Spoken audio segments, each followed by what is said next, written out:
Go inward and look at your anger and feel it and look at it square in the eye. What makes you angry? Why are you angry? What is the source of it? Sometimes in the process, you'll discover some things about yourself.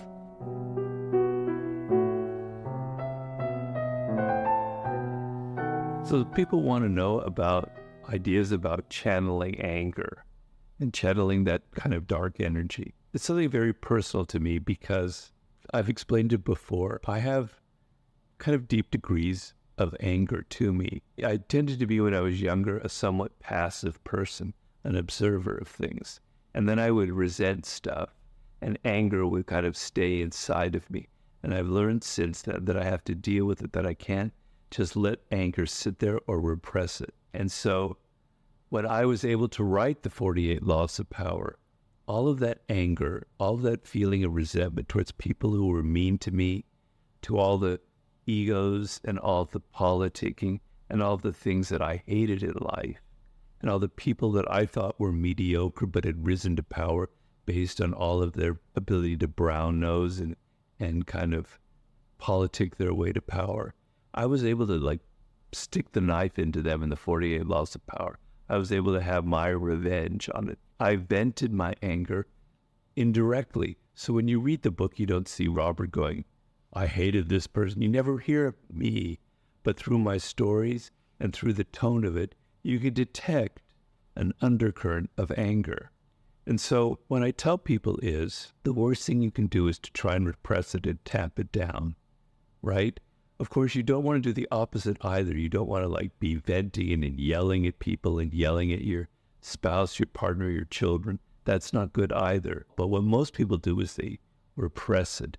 They don't deal with it. They try and ignore it because they know it's going to get them in trouble. But when you repress it, it comes out in other ways. It comes out when you're not expecting it. Suddenly you'll burst out in anger at someone, you'll yell at them, and you'll really regret it because you didn't mean to, you didn't control it. It's that repression that bursts out of you in moments where you can't control it, right? It'll come out in other ways. It's never good to repress these things.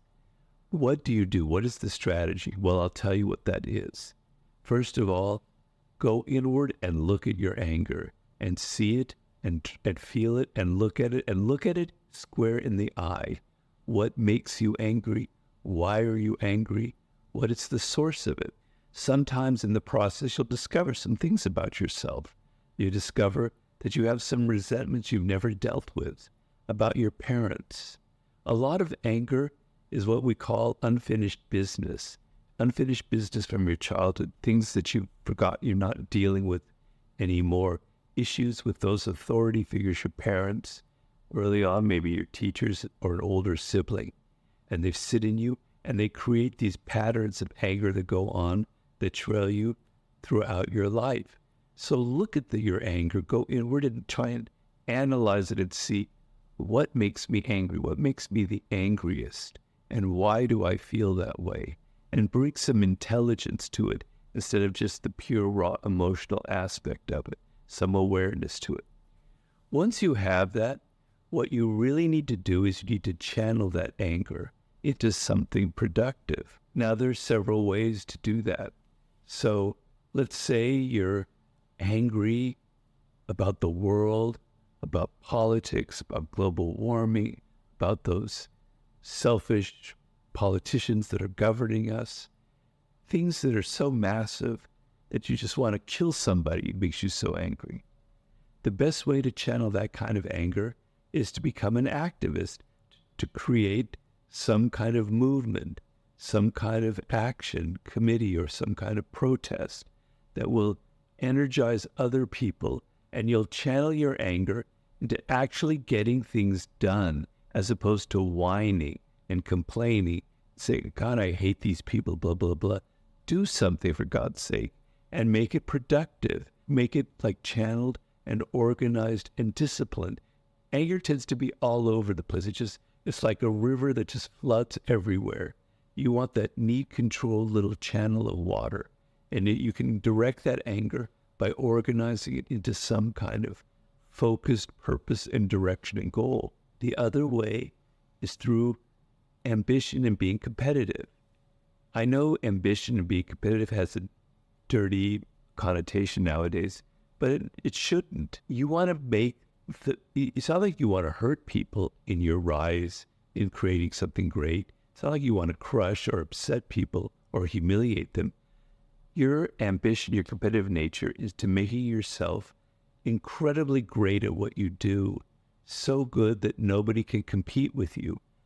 Icon of that I've mentioned many times before is Kobe Bryant, a young man who had lots of anger issues. He was very frank about it. He took that, he put it on the basketball court, right?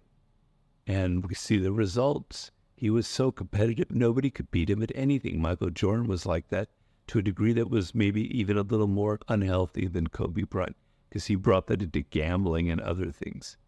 But that sense of, I'm the best at what I do, nobody's going to beat me.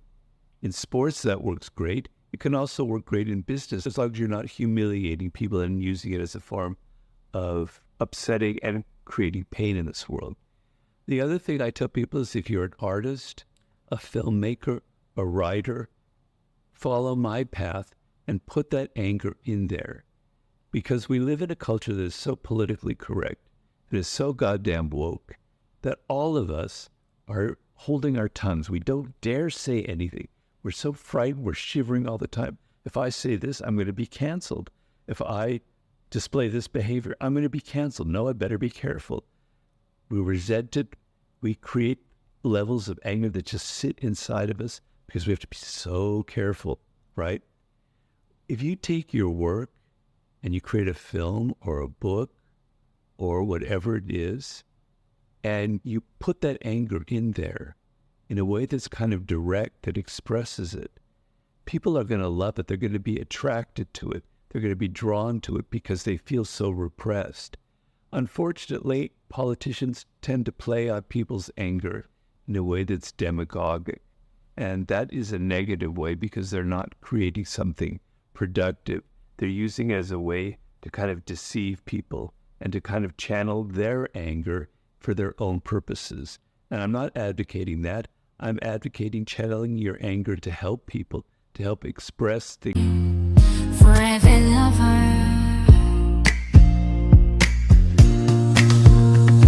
In the depths of the darkest night, your love shines through, a guiding light.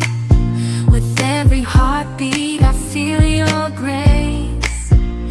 In your warm embrace I find my place. Darling, don't cry, don't shed a tear, for I'll be your fortress, I'll always be near. Though storms may rage and oceans may roar, I'll stand by your side forevermore.